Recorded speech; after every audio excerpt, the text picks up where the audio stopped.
Hey Divine Ones, it's Jerome Braggs, and I wanted to do this video to respond to a question I received from one of my social media followers who is a parent of two young boys. And she asked, how do you really love yourself and keep yourself from being drained when you have to parent two young children? She says she's really drained and it's not like she can stop, but she's really kind of being worn out. And I wanted to respond to that because, one, there's a lot of parents out there with the same situation.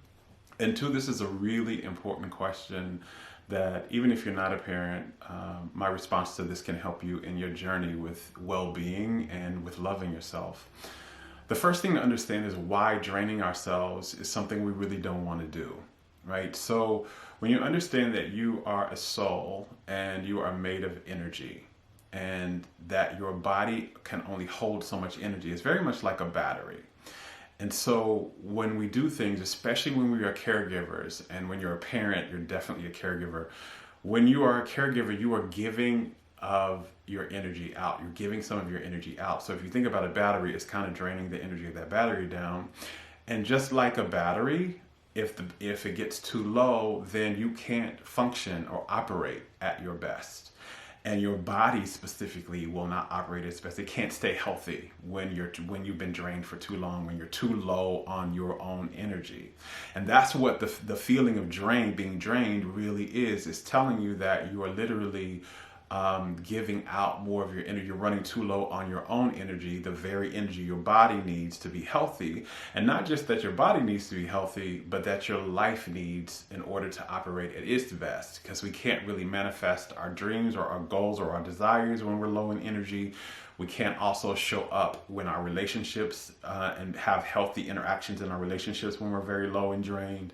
So being drained is not really what you want to do. You want to be charged. You want to be full, right? And there are going to be things that happen throughout our days that drain us some or that call energy from us some.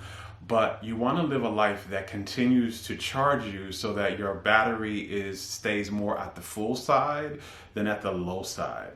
So that's really important. This is why this question is really important, to understand how to shift from being drained to being more charged and more full and more nourished. The other thing that in this question I want to respond to before I get into kind of how you can shift that is this. The person that asked the question said, it's not like she can stop this. Well, you may not be able to stop being a parent, but you can stop the approach you're taking to parenting. And the approach you're taking to parenting is what's draining you. It's not necessarily your children, it's how you are taking the approach to being a parent to those children. And this is very important also, that as a parent that you stay charged, because one of the things that happens when you are drained is there's two things that happen. The first thing is that you are teaching your kids. This is something we do as parents or as any type of kind of caregiver for children. What you are teaching them how to be an adult, how to be a grown being in the world. And more than anything you say out of your mouth, more than anything you do with your hands or you do with your actions, what you are really teaching them from is your way of being. Children learn way more from how you be than what you say. And so if you are stressed, if you are drained, if you are unhappy, you are teaching them how to be an unhappy and drained and stressed person when they grow up. And this is why many of us, when we grow up, have to unlearn a lot of the things that we learned when we were kids, because our parents didn't really know how to love themselves and show that. So you're modeling really how to be a grown being in the world, and this is what your children are going to take and they're going to model when they first become adults. So it's really, really, really important that you model how to be a full, a charged, nourished, happy being, how to be a self-loving being, so that that's what they learn and that's what they become when they become adults. So this is why it's really important that you shift from being drained. Now, the three things that really, there are kind of three things to really help you make this shift, right, in your parenting style. And not that you're doing it wrong, you're just not doing it in a way, because you're not. You're doing it from the best that you understand, and it's good, but it's just not what's most healthy for you in this moment. And so how you begin to make this shift is, one, you got to get help.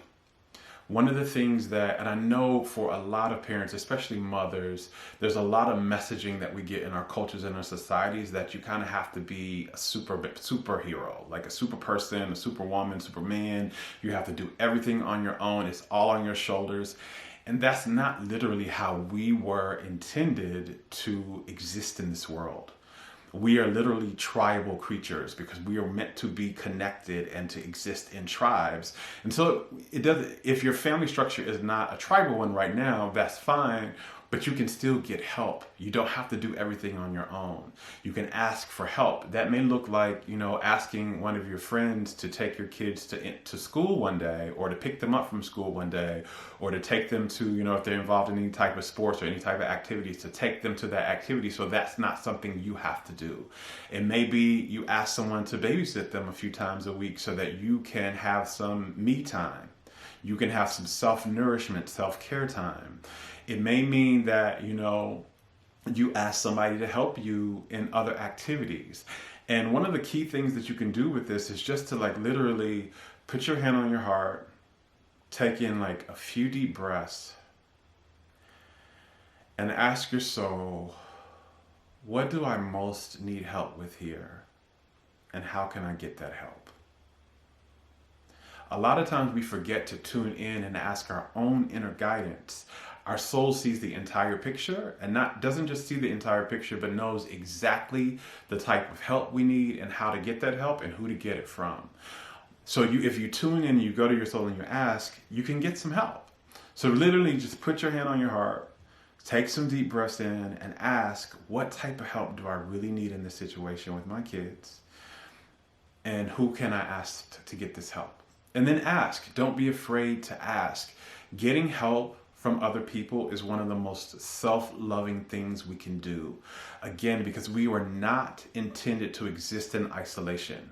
We cannot do our lives all by ourselves. We need help in many different areas, especially when we are caregivers, especially the caregivers who are watching this video. You can't be a caregiver all by yourself all the time. You're going to have periods of time where you step back from that role and you can just charge your own energy and let someone else take care of that for a minute. It doesn't mean that they take care of it for months or weeks. It could just be they take care of it for hours a week or for 30 minutes a day. But you need some time where you get help so that you're not having to do everything on your own. When you do everything on your own, you're going to end up stressed. You're going to end up drained. And what ends up happening when you are stressed and you're drained, you start to resent. That's when resentment comes up in our energy field and in our consciousness. We start to resent. We start to feel like people are taking something that we need for ourselves, because that's what's actually happening. We are literally giving them the energy we need for ourselves, and we start to resent that. So to keep yourself healthy and happy, get some help. Tune into your soul and see what type of help you really need. Get very honest about that. What type of help do you need, and who do you need to ask? It may be a friend, it may be a family member. You may not have any family members or friends that may be able to help you, so that may be, you may need to pay for help. You may need to hire a babysitter sometimes. You may need to look into daycare sometimes. Whatever you can do that is feasible for you at this moment, get help. You cannot do this on your own. And not only can you not do this on your own, you're not supposed to. You weren't designed to do this. You were not designed to, again, if you look at our history as humans, we evolved in tribes. So the entire tribe was involved in child rearing. The entire village was involved in how to care for the kids and how to care for the adults. We still need that type of operation in our lives today. We may not be able to have it like we were when we existed in that type of environment, but we can create, some semblance to it. And that's how we ask, again, asking friends, asking family, hiring where we don't have those people in our lives to do that, so that the entire responsibility of every aspect of raising your children is not on you. So that's number one, to get help. And that's a very loving thing, because when you get help, again, it takes some responsibility off of you, and it also frees your time up while you're getting help to nourish yourself, to get some things in that actually charge your energy instead of taking it away. Which leads me into number two. You've got to do something. Actually, if you're feeling drained, it's really a signal that you've got to do more than one thing. It's usually a few things. You've got to do at least one thing a day to charge yourself, to nourish yourself, to uplift yourself. At least one thing. That may be you go for a walk outside, in nature for, 30 minutes to an hour. That may be, you go have lunch with a friend or go have dinner with a friend. It may be you take a really hot bath when nobody's around. You're not answering any questions. You're not having to deal with anything. You take a nice hot bubble bath with a cup of tea by the tub. It may be whatever it is that makes you feel nourished, that uplifts you, that charges you, that makes you feel happy in any type of way. You've got to get that in, because again, when you're a caregiver, you are giving your energy out. And when and a parent is a caregiver. So when you are in that, in that kind of role, you are giving a lot of your energy out. You have to get in not only just as much energy, you have to get more energy in than what you're giving out. Because again, you're not just trying to kind of stay balanced. You've got to be almost in an overflow, because as a caregiver, you have to give energy every day. So you don't want to give the energy that you need to be healthy and to be well. Again, so if you're thinking about a battery, there's a certain amount of charge that you need for yourself in that battery, for your own body to run well, and for your own, emotional state to be well, and for your life to run well, that you need alone for yourself. And then if you're a caregiver, there's another charge of that battery that you need to be able to serve someone else. And so you don't just need to get energy, the same amount of energy in that you're giving out. You need to get more. So whatever energy you're expending, you need to get more than that. So you've got to really look at how can you feed your energy? How can you nourish yourself every day? That is one of the most loving things that you can do. How can you nourish yourself every day so that you feel fed, you feel charged, you feel cared for, and so that you can show up and care for your kids outside of a space of being highly depleted and being resentful. So you got to look at, get a pen and paper, get some time out, look at what are things that I can do every day that I really enjoy, that are fun for me, that make me feel nourished and charged. For me, those things are, going for walks by the lake. They are writing. I love to write. They're, having a conversation and laughing with one of my close friends. They're going out to eat with a friend of mine every once in a while.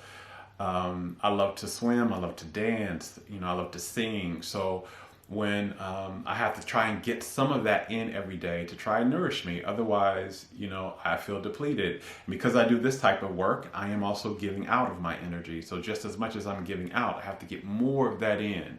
The same goes for you. So that's how I stay, healthy. That's how I stay happy. That's how my energy stays charged, so that I can be able to show up and do videos and teach and lead workshops and do speaking engagements, because I make sure that my energy is charged every day. You have to do the same type of thing. You've got to make sure, for all of you caregivers out there especially, because you are giving so much of your energy every day, you've got to feed your energy every day, just as much and more. So that's number two. The third thing is you've got to attend to your energy every day before you begin attending to anyone else's. And so when you have little kids, there's a lot that you have to attend to, right? They're all over the place. You got to get their meals together. You got to get them dressed for school. You got to get them to school. You have to care for them. If you're not taking them to school, you got to get them up and watch them.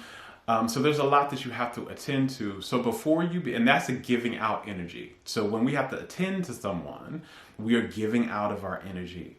Before you start the practice of giving out your energy every day, start the practice of giving your energy into yourself. And so that looks like, that may mean getting up a little earlier every morning, before the kids get up, before your normal day starts, getting up just a little earlier, and maybe just meditating so you can center yourself and be inside of your own energy before you have to attend to someone else's.